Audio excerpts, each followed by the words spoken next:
হলো আমাদের বিরাটির গৌরীপুর কালীবাড়ি। তো চলো, কালী পূজার সময় পূজা হয় আর সেই প্রতি অমাবস্যায় যথেষ্টভাবে সম্ভবভাবে আমরা পুজো করি মায়ের মন্দিরটাকে দেখাই, তারপর মাকে দর্শন করাই। এই হলো গৌরীপুর কালীবাড়ির কালীমা।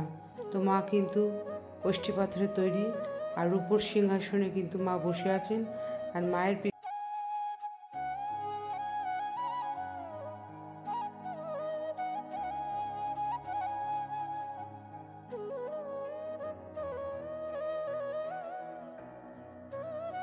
হ্যালো গাইস, আমি Kanika Kol, welcome back to my channel Kanika Kol vlog. বন্ধুরা, আজকে আমি চলে এসেছি আমাদের কলকাতার প্রাচীনতম মন্দির, জাগ্রত মা কালী মায়ের মন্দির। তো যেটি কিন্তু অবস্থিত আমাদের বিরাটিতে। এই কালী মন্দিরটাকে কিন্তু বিরাটি কালী মন্দিরও বলা চলে। এছাড়াও আরেকটা নাম রয়েছে, যার নাম হচ্ছে কালীবাড়ি। তো আজকে কিন্তু এই মন্দিরের ইতিহাসটা শেয়ার করবো কী করে আসছে এখানে, খোলা এবং নিয়ম প্রণালী এবং প্রাচীনতম ইতিহাস যতটা সম্ভব আমি শেয়ার করবো। তো সঙ্গে থাকবো, আশা করছি আজকে খুব ভালো লাগে। তো বন্ধুরা, এখন আমি তোমাদের ডালার দোকানগুলো দেখাই। তো দেখতে পাচ্ছেন এখানে কিন্তু প্রচুর ডালার দোকান রয়েছে। তো তোমাদের বাড়ি দিয়ে ডালা আনতে হবে না, সামনেই কিন্তু মায়ের মন্দিরের সামনে কিন্তু ডালার দোকান পেয়ে যাবে।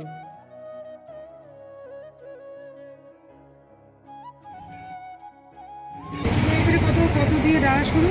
100 টাকা থেকে শুরু হয়, আর আমাদের 50 টাকাতেও ডালা হয়, কিন্তু আমার ছোটো ফুল নেই বলে 100 টাকা থেকে আমার শুরু। মানে মালা আটা থেকে ফুলবাতি সব।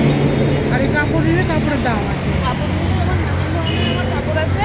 এই বেনারসিও আছে মায়ের, এই বেনারসি নিলে তোমার 1500 টাকা করে। যারা মানসিক করে মানসিক করে তোমার এখানে আমার কাছে, আমার ভালো ভালো কাস্টমার আছে তোমাদের মতো, যারা আমার কাছ থেকে 12 মাস নিয়ে মাকে পুজো দিয়েছে। এই বালুচুরি শাড়ি আছে, স্বর্ণচুরি আছে, মায়ের কাছে সবাই দেয়। মনস্কামনা পূর্ণ হয় বা মায়ের কাছে মানে একদম ছোট্ট, মানে আগে মা ওই পারে ছিল, ওখান থেকে আমাদের এখানে দাদু ছিল, ওই দাদু তোমার এনে এখানে বসিয়েছে। আর মা প্রচণ্ড জাগ্রত, মানে এই আমাদের এই পাশের বাড়িতে ওনার বাড়ি। আর একটা ঠাকুমা ছিল, সে মারা গেছে। বলো প্লাস্টিকের প্যাকেটে ঝুড়িটা রেখে দিলাম। হ্যাঁ, মারা গেছে বুঝেছো, তোমার উনি তোমার সব অনেক বয়সেই মারা গেল। ওখান থেকে কেন আনা হয়েছিল মাকে এখানে? ওই যে ওটা রাস্তাটা বন্ধ হয়ে গেছে, আর মায়ের আদেশ ছিল এখানে বসবে, ওইখানে গাছের তলায় ছিল। এরা আমাদের পাড়ায় যে বয়স্ক লোকরা ছিল, তারা আবার মায়ের একটা চালা করে মাকে এনে তারপর পুজো শুরু হয়। কিন্তু প্রচণ্ড জাগ্রত, মানে তুমি যেটা বলবে সেটা মনস্কামনা, মানে কি তোমাকে 1 সপ্তাহ মা বুঝে ঠিক তোমার মনস্কামনা পূর্ণ হয়ে যাবে। এখানে বোবা কথা বলে, ক্যান্সারের পেশেন্ট ভালো হয়, মৃত্যুসজ্জার মানুষ তোমার বেঁচে যাবে মায়ের এমন কি। বা আমি নিজে পাওয়া আমার স্বামীকে, তোমার জীবনে এরকম আমার স্বামীকে আমি ফিরে পেয়েছি এই মায়ের জন্য। আমার এখানেই বাড়ি, এখানেই বিয়ে হয়েছে। আমার ছোটোবেলা থেকে মা ছাড়া, মানে মা সবার আগে, তারপরে সব কিছু। আমার দুনিয়া হচ্ছে আমার মা। আমার স্বামীকে মানে কি যাকে বলেছিল ডাক্তার মানে থাকবে না, সে মানুষকে আমি ফিরে পেয়েছি আমার মায়ের জন্য। মার কাছে কামনা করেছে, হ্যাঁ, তোমার স্বামী মানে পুরো রোগ মুক্ত করে দিয়েছে, যেটা ডাক্তাররা বলছিল সম্ভব না, সেখানে আমার ডাক্তাররা বলছে পুরো সুস্থ। কি হয়েছিল? Liver abscess. আর লিভার অ্যাবসেস কি, মাল্টি লিভার অ্যাবসেস, মানে কোথাও ফাঁকা ছিল না। আর কোনটা বের করবে কী করবে, মানে মা যে কী বলে বোঝাতে পারবো না। আমার কাছে এক দাদা আসে, সে 4 বছরের বাচ্চা, তাকে ডাক্তার বলেছিল যে তার বাচ্চা কোনোদিন কথা বলবে না, বুঝেছো। সেখানে ও এখানে এসে মায়ের, এবার দাদা পুজো দিয়ে চলে যেত, ভাই দেখি আমি। তা ওই ভাই মানে কি, তোমার কী হয়েছে, তুমি মাকে পুজো দাও, তোমার মনে সেই মানে আকাঙ্ক্ষাটা মেটে না, কী হয়েছে, বলছে আমার ছেলেটা কথা বলতে পারে না। তখন তোমার ওই মায়ের কাছে মানত করেছে 1 শনিবার, পরের শনিবারে মা বলে ডেকেছে। সে বাচ্চা এখন নানান ধরনের কথা বলে। ওরা প্রত্যেক শনিবারে, আজকেও মানে কালকেও এসে, কালকে আসবে, গত শনিবারে আর বাচ্চা এখন নানান ধরনের কথা বলে। কিন্তু প্রত্যেক শনিবারে মায়ের কাছে আসার জন্য ওই বাচ্চাই মানে 9টা বাজবে, একবার এসে দেখা করে যাবে মায়ের সাথে। এখানে পার্মানেন্ট বসো? আমি 4 বছর হয়েছে বসেছি, কিন্তু আমার 1986 সালে জন্ম, মানে মাই আমার কাছে সব। আর যখন যা চেয়েছি, আমার এই 39 বছর বয়স, তোমার মায়ের কাছে কেউ ফিরে যায় না, দূর থেকে লোক আসে। মানে মায়ের কাছ থেকে খালি হাতে কেউ ফেরত যায় না, মানে তাদের মনস্কামনা পূর্ণ হবেই। আমার কাকা শ্বশুর আইসিইউতে ছিল, ডাক্তার বলেছিল যে বাঁচবে না, 72 ঘন্টা টাইম দিয়ে দিয়েছিল। মায়ের একটা অর্ঘ নিয়ে কাকিমার কাছে রেখেছিলাম, মানে আমার ব্যাগে সবসময় থাকে অর্ঘটা। হচ্ছে তোমার আতপ চাল, বেলপাতা, ধূপ আর জবা ফুল, হ্যাঁ, এই দিয়ে মায়ের অর্ঘ হয়। এটার মধ্যে বাধা আছে, এই যে কি রয়েছে, কিন্তু এটা আমার কাছে সব কিছু। এই তোমার আমি যখন কিনেছি ওটা কাকার হাতে দিয়ে শুধু বললাম কাকার কাছে একটু ছুঁয়ে আসো।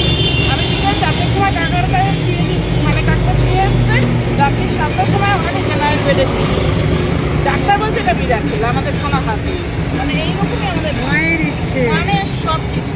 এখানে কোনোটা মিথ্যে কথা না, মায়ের কৃপায় সবাই সব কিছু করে। সব ধন্যবাদ। তোমার নামটা কি? আমার নাম Rimpa. Thank you, thank you. এখানে রয়েছে মা শারদার মূর্তি, পাথরের কিন্তু। তারপরে রয়েছে বাবা রামকৃষ্ণের মূর্তি, আর তারপরে রয়েছে কিন্তু স্বামী বিবেকানন্দের মূর্তি, পাথরের কিন্তু মায়ের মন্দির। তো চলো, আর এই পাশে ডালার দোকানগুলো তোমাকে দেখালাম। তো চলো এখন মায়ের মন্দিরে যাওয়া যায়। বন্ধুরা, মন্দিরের পেছনেই কিন্তু অফিস ঘর রয়েছে। এটি কিন্তু অফিস ঘর, আর অফিস ঘরের পেছনে রয়েছে একটা বড় পুকুর, যেখানে ভক্তরা স্নান করে এবং পুজো দেন। আর এখানে কিন্তু ভক্তরা মোমবাতি ধূপকাঠি জ্বালিয়ে থাকে। তো চলো সেই পুকুরটা দেখাচ্ছি।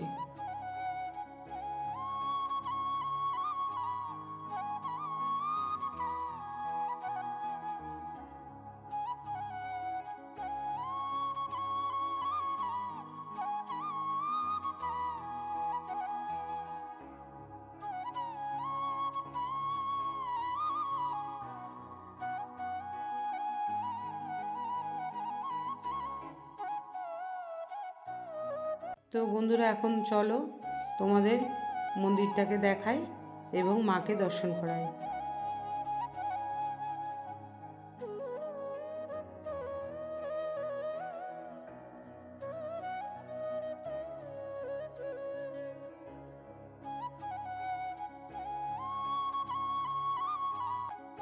বন্ধুরা, এখানে লেখা রয়েছে মন্দির গরমকালে সকাল কটায় খোলে, বিকেল কটায় খোলে, এবং শীতকালে এই মন্দির সকালে কটায় খুলে কটায় বন্ধ হয়, এবং বিকালে কটায় খুলে কটায় বন্ধ হয়, এবং ফোন নাম্বার রয়েছে। আর এখানে কী কী পুজো হয় সেই লেখা রয়েছে।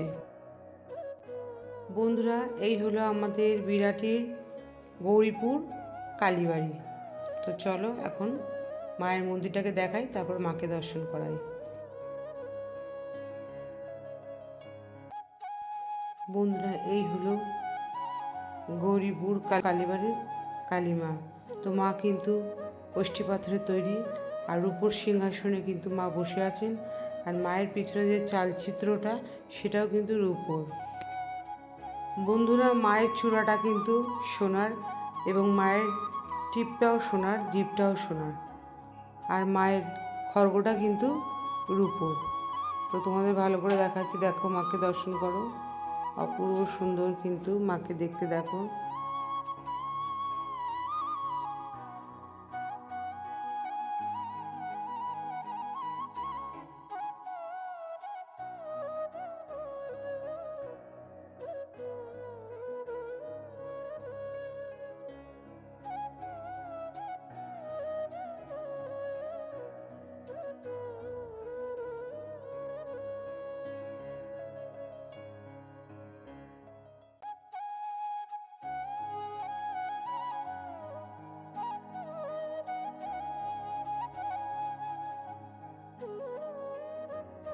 বন্ধুরা, মায়ের মন্দিরের ডান পাশে রয়েছে শিবলিঙ্গ। ঠাকুরমশাই পুজো করছেন, পরে কিন্তু মায়ের আরতি হবে। চলো বন্ধুরা, এখন এই মন্দিরের ঠাকুরমশাইয়ের সঙ্গে কথা বলে জেনে নিই এই মন্দিরের কিছুটা ইতিহাস। আপনার নাম কি? আমার নাম তন্ময় চক্রবর্তী। আচ্ছা, আপনি একটু এই মন্দিরের যতটা ইতিহাস, প্রাচীনতম ইতিহাসটা আমাদের এই মন্দির আসলে এই যে আমাদের পাশের বাড়ি চাটার্জি বাড়ি আছে, ওই বাড়ির যিনি দাদু আর কি, তিনি এই মন্দির প্রতিষ্ঠা করেছিলেন। আগে মন্দির ওই দিকে ছিল, আমি শুনেছি, আমি দেখিনি কোনোদিন, তবে ওই দিকে মন্দির ছিল রাস্তার ওপারে, তারপরে এখানে এসছে এবং এখানে ওরা প্রতিষ্ঠা করে। মন্দির তখন খুব ছোট্ট পরিসরের মধ্যে ছিল, পুকুরের পাড়ে মন্দির ছিল, তা তখন ওই টিনের চাউনির মন্দির ছিল। আস্তে আস্তে মায়ের যে এখানে আবির্ভাব, সেটা আস্তে আস্তে সবার কাছে পরিচিতি হতে থাকে। মায়ের আবির্ভাব সবাই অনুভব করতে পারে, বুঝতে পারে, মাকে দেখেছে, এটাও আমি শুনেছি। এবং এইভাবে মায়ের প্রচার শুরু হয় এবং আস্তে আস্তে এই মন্দিরে অনেক শিল্পীরা আগে আছে, উত্তম কুমার, তরুণ কুমার, এগুলি আমরা শুনেছি। তবে আমার বাড়ি খুব দূরে না হলেও আমি এইখানে সাধারণত আমার আসা হতো না, তবে শুনেছি এখানে। এবং তারপরে মন্দির ট্রাস্টের আন্ডারে চলে যায়। মন্দিরটা ট্রাস্টের আন্ডারে পরিচালনা ওই বাড়ির থেকে আর তাদের মানে তা সম্ভব হলো না। মন্দিরের ভক্ত সংখ্যা বৃদ্ধি পেল, বিভিন্ন অলৌকিক ঘটনার মধ্যে দিয়ে এখানে যে মায়ের আবির্ভাব উপস্থিতি আমরা সর্বদা অনুভব করি। ঠাকুরমশাই হিসাবে আমি বছর 2-2.5 আগে জয়েন করেছি, 2-2.5 বছর হয়নি পুরো, তার আগে জয়েন করেছি। এবং সেখান থেকে আমি প্রতি মুহূর্তেই লক্ষ্য করি যে মায়ের এখানে উপস্থিতি। এটাই বড় কথা। প্রতি অমাবস্যায় পূজা হয়, দীপান্বিতা কালী পূজা, এইটা হচ্ছে মূল পূজা আমাদের। কালী পূজার সময় পূজা হয়, আর প্রতি অমাবস্যায় যথেষ্টভাবে সম্ভবভাবে আমরা পুজো করি মায়ের। আর এছাড়াও অন্যান্য পূজা যেমন অক্ষয় তৃতীয়া, পয়লা বৈশাখ, তারপরে বিভিন্ন যে সমস্ত পূজাগুলি আছে তাতেও ভক্তবৃন্দের প্রচুর ভক্তবৃন্দ দেখা যায়। আর সর্বোপরি বলতে গেলে শুধু মন্দির আধ্যাত্মিকতা পূজা এছাড়াও এই মন্দির ট্রাস্ট যে কমিটি আছে, 7 জনের যে মেম্বার কমিটি আছে, তারা বিভিন্ন রকম সমাজসেবামূলক কাজের সঙ্গে যুক্ত, যেমন আঁকা, ডান্স, পড়ানো, এই সমস্ত জিনিসগুলির জন্য মাতৃআশিস ভবন, যেটা আমাদের মন্দিরের পার্সোনাল, মানে এই মন্দিরে 70 বছর, কম বেশি 70। সকালবেলার খোলার সময়সূচিটা আমি যেটা রেগুলার করি, আমি 7:30টার সময় মন্দির খুলি। মন্দির খোলার পরে 9:30টার সময়, 7:30টায় মন্দির খোলা হয়ে যায়, পুজো নেওয়া শুরু হয়ে যায়। 9:30টার সময় আমরা পুরোহিত পুজোয় এক একদিন বসি, পূজায় বসি। 10:30টায় অঞ্জলি হয়, 12টার আশেপাশে ভোগ হয়ে যায়। তারপরে মন্দির 1টায় বন্ধ হয়, তবে শনি মঙ্গলবার 1:30টা পর্যন্ত মন্দির খোলা থাকে, অন্য দিন 1টার মধ্যে মন্দির বন্ধ হয়ে যায়। বিকেলবেলা মন্দির খোলে ঠিক 4:30টায়, বলতে গেলে ওটা 5টায়, কেন করে মায়ের শাড়ি পরানো হয়। সকাল বিকাল মাঝে ভোগের সময় সবসময় আমরা মায়ের শাড়ি চেঞ্জ করাই, 2-3বার মায়ের শাড়ি চেঞ্জ করাই, কখনো কখনো তার বেশিও হয়ে যায়। যারা শাড়ি দেয় তাদের অনুরোধ থাকে মাকে শাড়িটা পরানোর জন্য, আমরা যথাসম্ভব সেই শাড়ি মাকে পরে এবং তারা খুব সন্তুষ্ট হয়। আর রাত কটা পর্যন্ত খোলা থাকে? রাত্রি 9টার পরে আর মন্দির খোলা হয়। অলৌকিকতা বা যেভাবে মা এখানে আমাদের মধ্যে আছে, আমি নিজে বলি, নিজে অনুভব করি, সেটা আমি শেয়ার করি অন্য ভক্তদের সঙ্গে, ভক্তরা আমার সঙ্গে শেয়ার করে। এক অপূর্ব মেলবন্ধন সব ভক্তবৃন্দর মূলে একটা আলাদা রকমভাবে মায়ের বাড়িতে যেন আসি আমরা। খুব সুন্দর, খুব সুন্দর। বিবাহ অনুষ্ঠান বা অন্নপ্রাশন এসব হয় তো মায়ের? হ্যাঁ, অবশ্যই হয়, অন্নপ্রাশন হয়। আর তারপরে মায়ের শাড়ি নেওয়ার জন্য এখানে লাইন পড়ে, যেখানে যারা ভক্তরা ইন্টারেস্টে শাড়ি দেওয়া। তবে শাড়ি দেওয়ার ব্যাপারে এই কথা আমি বলবো না, এটা নির্ভর করে সম্পূর্ণ কমিটির উপর। কমিটি কখন দেবে না দেবে তাদের সঙ্গে যোগাযোগ করে শাড়ি ব্যাপারটা। এমনকি যাদের বিবাহের জন্য যদি কারো শাড়ির দরকার হয়, সেই রকম শাড়ি আমাদের মন্দির থেকে দেওয়া হয়। না, বিবাহটা এখন আমাদের এখানে হয় না, বিভিন্ন রকম সমস্যার জন্য বিবাহের অনুষ্ঠানটা হয় না, বা অন্যান্য কাজগুলি হয় না। আগে এখন অনেক কাল আগে হতো, আমি সেটা দেখিনি। বর্তমানে একদমই না, মন্দিরে বিয়ের ব্যাপার এখানে হয় না। এছাড়া শুধুমাত্র এই অন্নপ্রাশনটা হয়, আর অন্যান্য কাজকর্মগুলিও সম্ভব হয় না, কেন এখানে হয় না, এগুলি হয়। আর যারা ওই ধরুন লক্ষ্মী গণেশ পূজা, তারপর যে কোনো পূজায় গাড়ি পুজো একটা বিশেষ ব্যাপার এখানে আছে। বহু দূর দূরান্তের মানুষরা এখানে আসে গাড়ি পূজা করার জন্য, এবং সেই গাড়ি পূজা আমরা ঠাকুরমশাইরা করি। এখানে বিল কেটে, যথাযথ বিল কেটে গাড়ি পূজা হয়। অনেক ভক্তরা গাড়ি পূজার জন্য এখানে আসে। এই মন্দিরের মাহাত্ম্য আমি যত দিন আসি, যতবার দেখছি, যত দিন আমার যাচ্ছে, প্রতি মুহূর্তে আমি নতুন নতুন অভিজ্ঞতা অর্জন করছি, সঞ্চয় করছি। এবং বিশেষভাবে আমি বলছি না, ভক্তরা যেভাবে আরতি দেখে সন্তুষ্ট হয় তা দেখে আমি মুগ্ধ। সবাই আমার প্রশংসা করে, কিন্তু আমি জানি এটা মায়ের ব্যাপার। মা নিজেই আমায় দিয়ে আরতি করায়। সবাই খুব সুন্দর বলে, আমি মনে মনে ভাবি আমি কেউই না, মা সম্পূর্ণভাবে সেখানে যে বিরাজ করেছে এই সময় আমি অনুভব করি। অপূর্ব জায়গা। এইখানে থাকা মানে আমি মানে একরকমভাবে স্বর্গের মতো এই জায়গা, অপূর্ব সুন্দর। আচ্ছা, মানে ভোগ বিতরণের কোনো ব্যবস্থা? ভোগ বিতরণ বলতে বোঝায় ভক্তদের ভোগটা দুপুর 12টার সময়, হ্যাঁ আমার বলার মধ্যে বলা উচিত ছিল, দুপুর 12টার সময় তুমি টিকিট করো বা না করো এমনি মায়ের প্রসাদ যতটুকু সম্ভব সেটুকু তুমি পেয়ে যাবে। এছাড়া যদি তুমি আলাদাভাবে নিতে চাও তাহলে ভোগের টিকিট কেটে আগে অন্তত একদিন মিনিমাম আগে সময় ইনফর্ম করতে হবে। টিকিটের প্রাইস? টিকিটের প্রাইস 250, 500 যে যেমন নেয়, কেউ 1000 টাকাও নিল, 4টে সরা দিল, এরকমভাবে বলা আছে। কেউ অনেক টাকা দেয়, কেউ বা কম পারে, কম পারলে তাকেও সহযোগিতা করা হয় যে তোমরা একটা মাংস নিল, এরকম করলো, এরকমভাবে দেওয়া হয়। কালী পূজার সময় তো পরের দিন তো ভোগ বিতরণ হয়, আর অমাবস্যার সময় রাত্রিরে প্রচুর লোকের ভিড় হয়, লাইন পড়ে এখানে, তারা ভোগ নেয় এবং সর্বোপরি খুব সুন্দর। তোমরা এই আর এখানে প্রপার অ্যাড্রেসটা যদি দেন ভক্তদের আসার জন্য?